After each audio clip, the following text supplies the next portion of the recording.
That demon crossed the border like a strong gust of wind, devastating this evil realm. Crossing the gate of hell, he arrived at a spiritual world which could be called hell, or the nether realm. He became the symbol of violence, slaughtering powerful demons along the way. The weaker demons had already fled, while the strong grouped up to battle him. But to him, this was merely a meaningless struggle of the weak. He destroyed his enemies in a flawless fashion, crushing them with ease. Demons were spiritual life forms. That's why, even if their bodies were to be destroyed, they would self-restore and over time, resurrect once again. Perhaps it was due to knowledge of this facet that he obliterated his foes without mercy. The fearsome personification of violence, this demon was named Diablo. Kafufufufu, it has been a long time since I returned. Looks like a bunch of scum is squatting the place. There's no use in collecting these weaklings. I must hurry and see my old friends. These old friends were even capable of rivaling the strength of Diablo. The goal of his expedition was to recruit these people. Kafufufufu, if it's those guys, Rimuru-sama would surely be pleased. After saying so, Diablo teleported away from the location without a trace, only leaving behind the remains of meaningless fools who knew not of Diablo's power. After inspecting the construction in person, I was able to understand the current situation. The laying of tracks for the Magitrain was far from complete. We still had a lot of work left, namely, laying the track between the Dwarven Kingdom and Tempest, between Tempest and Bloomend, constructing a road between Bloomend and Ramiris, and creating the road that started from the Dwarven Kingdom and went south to Urzania via Sisso Lake, which was ruled by the Lizardmen.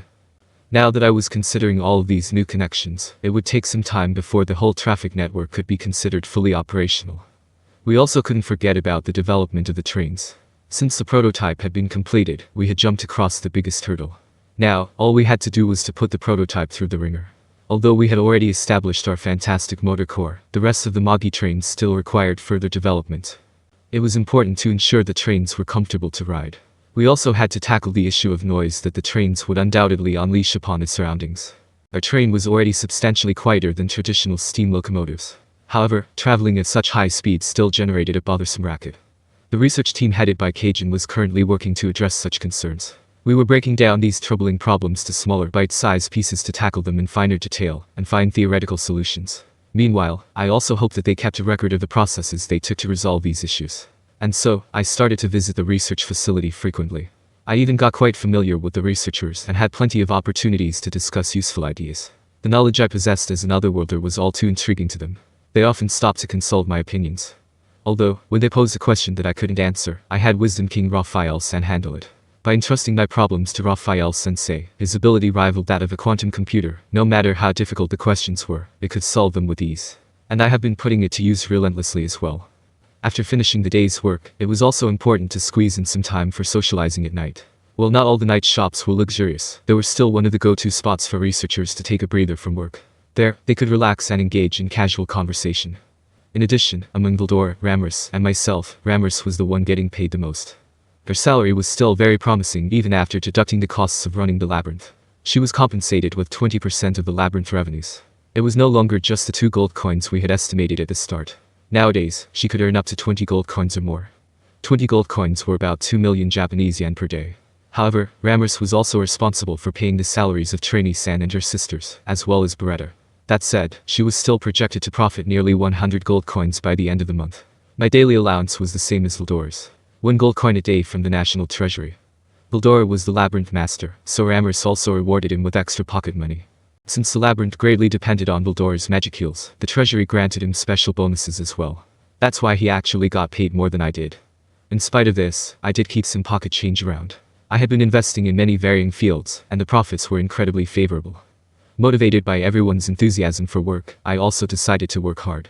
I was diligently trying to craft the bodies I had promised Diablo for his demon friends to possess. The person assisting me was Ramiris. In addition, I also couldn't forget to prepare bodies for Trainee-san's sisters. I needed Ramiris's opinions on that. Ramiris agreed immediately, though she was also insistent on me providing her with more subordinates. We have a lot of work to do and not enough people to do it. With only Trainee-chan and Beretta, my job would be very challenging. Isn't this gal doing this just so she can brag about her having new servants? Well, that was my assumption at the time. My viewpoint changed after witnessing how hard Trainee-san and the others were working at the Labyrinth. Ramiris wasn't just my assistant, she also had endeavors of her own, namely, reconstructing the elemental colossus that Hinata disintegrated. The most vital component, its heart core, was already completed. We would be incorporating the completed spirit magic core, so I also wanted to collect empirical data, and in order to achieve that, the more help we could get, the better. By the way, what has Veldora been up to? I don't know what Mentor has been up to. Every time I ask for his help to do some detailed tasks, he suddenly goes missing. I see, so Veldora is still not that reliable, huh? Yeah, now that she mentioned it, I felt the same way, too. Veldora always appeared to be assiduously working, moving back and forth from place to place. I thought he was going to be a nuisance for everyone, but it also turned out not to be the case. Despite his appearances, he was actually quite knowledgeable and had been of some help. He also seemed to enjoy being praised.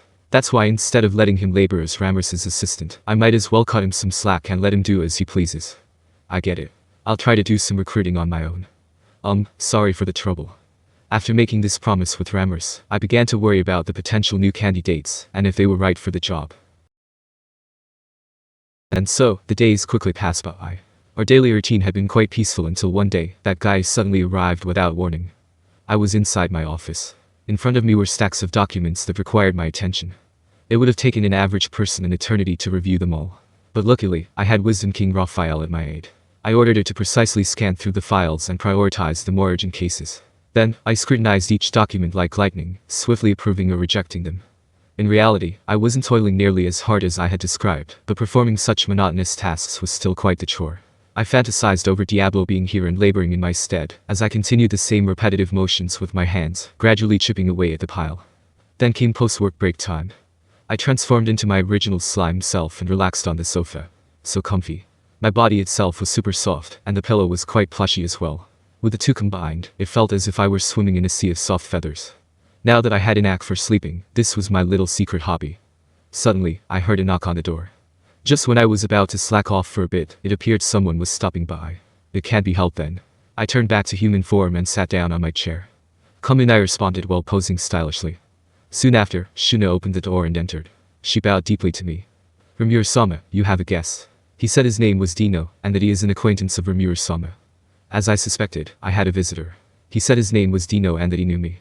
Then, I could only think of one person that fit the bill. He's a demon lord like me, a part of the octagram. What is he doing here? A demon lord. Then perhaps, just in case, I should call Ani-sama here and surround him with our army. No, that won't be necessary. If a fight really were to break out, simply call for Benimaru and Shion. Although there truly is no need to worry about since he's probably just here for fun. While comforting a seemingly concerned Shuna, I stood up from my chair. Nothing to worry about. I recall during the Walpurgis banquet that Dino had commented something along the lines of I'll drop by to hang out with you. Although I didn't pay much attention to it at the time, it looked like he was serious. Understood. Then, I shall do as you have ordered. Shuna nodded first before leading me to the guest room where Dino was waiting. Having a ton of rooms made it super convenient for differentiating who you were receiving. I followed Shuna into the room and saw the disheveled Dino. He was sitting casually on the sofa, lying down on it, to be precise. He was quite laid back despite being in someone else's house. To put it bluntly, he was a thick-skinned, air-headed man. Hey, long time no see, what's popping? He greeted me, showing no intention of getting up, still comfortably sprawled on the sofa. His reaction made Shuna glare at him with distaste. However, she stayed silent and simply left the room after bowing. She was presumably preparing tea for us. I've been good. It's just that I've got a ton of problems to deal with, so I can't say my life's been carefree. That's all I answered as I sat down on the chair on the opposite side of Dino. I began to carefully observe him. Just like our last encounter, Dino still looked decidedly nonchalant. Despite appearances, however, he had an oppressive aura around him. No wonder Shuna acted so cautiously.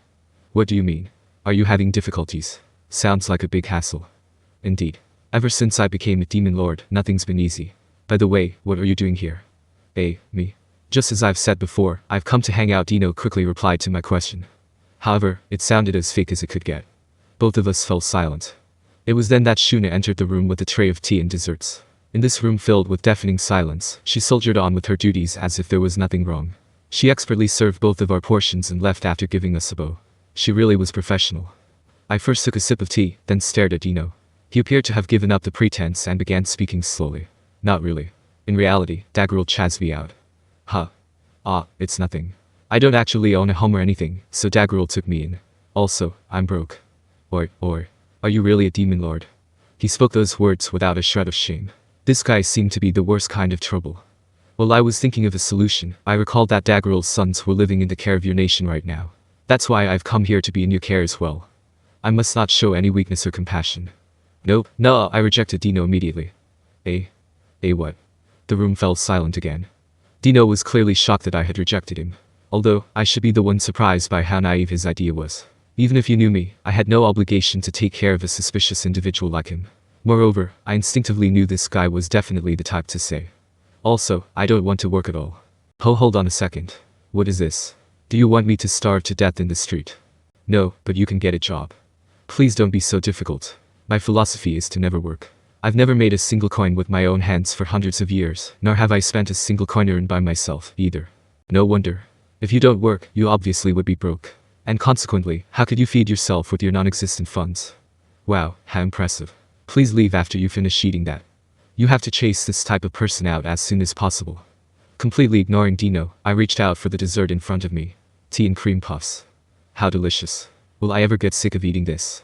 Dino seemed unusually frustrated, but still followed in my footsteps and reached out for some of the cream puffs. His expression changed the moment he took a bite. Right, I'm going to be this nation's citizen, so let me work for you. He suddenly started spewing out some nonsensical crap. Huh. Hey man, what are you talking about? No, I am serious. If I can eat something this delicious every day, I won't regret it at all. Rimuru, no, I shall address you as Rimuru-sama. Please command me as you wish. No, I should be honest with you. I really don't want to hire you. Are you kidding me? Even though we've met before, it was only for that one time. So what are you really here for? After finishing my pastry, I sampled my tea and gravely questioned him. Dino's eyes darted around. He was a lot like Ramiris in that regard, except this guy, unlike Ramiris, was not cute at all. Finally, Dino gave up on making excuses. He shrugged and dropped his previously presumptuous attitude entirely. Here's the thing. He told me that I should stay in this nation, but he never said why. He's a selfish fellow, after all, and defying him will be problematic. Moreover, Dagrul really did kick me out, so it's gonna be troublesome going back to his place. That's why I came here. That red-haired man said this. Yeah, that red-haired man. He didn't seem to be lying. He probably did suggest something like that. But why me? Answer. Individual Geek Crimson, likely in the hopes of not having to deal with individual Dino, decided to push the problem to Master. The possibility of this scenario is very high. Boy. Can you not put it so bluntly, although, it's definitely plausible. Right, he had a letter for you, Dino said as he handed over a folded sheet of paper that was sealed with Yaki. It was indisputably laced with Geek Crimson's ore. The piece of paper contained only one scrawled sentence. Take care of Dino for me. It looked rather authentic. Since Dino had the letter, he really must have gone to ask Guy for help. It was undeniable at this point. This was like someone just forcibly gave me the Joker card in a game of Old Maid. See? My ass. Fuming, I began to ponder the situation I was in. Well, this was indeed troublesome. It would also be unwise to go against Guy. He was the dominating elite among the demon lords. I wouldn't have been able to defeat him in my current state. Instead of antagonizing him, it would save me a lot of headaches if I just took care of Dino now. So my only option is to accept the proposal. However, I didn't plan on letting him laze around all day. Even though I never invited him as a guest, I didn't want to start off on the wrong foot either. It was then that I unexpectedly remembered something. This guy was pretty well behaved whenever Ramiris was around. She always wanted more subordinates, and Dino's arrival might as well be perfect timing. Although this demon lord couldn't be underestimated, he did say, even in a joking tone, that he would serve me. Then service you shall provide. Appointing Dino as Ramiris's assistant was a stroke of genius. I cracked an evil grin after settling on the idea. Okay, I understand. But you will have to work as well. What are you babbling on about? And you have the audacity to talk back. Weren't you the one saying, please command me as you wish, just now? I masked my inner irritation and divulged details about the position to Dino. Well, even though it is a job, its responsibilities are extremely simple. I want you to be Ramiris's assistant. Ramiris. That gal is also here. Yeah, she's been helping out a lot for my work. What the hell? That pixie has always been a recluse in her maze, and I thought she was one of us. We've been collaborating on a bunch of projects lately. She even seems to be having fun. That said, I want to hasten the research process, so there's still a lot of work to be done. Having her around has been really helpful. Dino was baffled for a bit before asking me timidly, then, when you said job. Don't assume it is anything too difficult yet. Accomplish what you can to the best of your ability. First, let me show you where you will be working. Right. Just don't expect much from me. Don't say something like that before you even try. I don't think there will be any problems. Just follow Ramiris's instructions. With a sense of uneasiness in heart, I decided to bring Dino to the private research facility located on the 100th floor.